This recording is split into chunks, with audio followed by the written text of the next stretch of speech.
Hallo liebe Freunde des russischen Altmetalls, der Wolga Gas 21 in der Frühjahrsinspektion.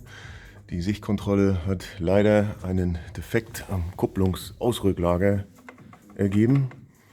Das erklärt auch die Geräusche, die ich beim Fahren schon empfunden habe. Das hier ist natürlich nicht schön. Ich weiß nicht, ob man es gut erkennen kann, aber zumindest ist es zu hören. Ne? Also, das ist nicht schön. Da besteht Handlungsbedarf. Ja, das heißt Getriebe raus. Das bedeutet Kardanwelle ab.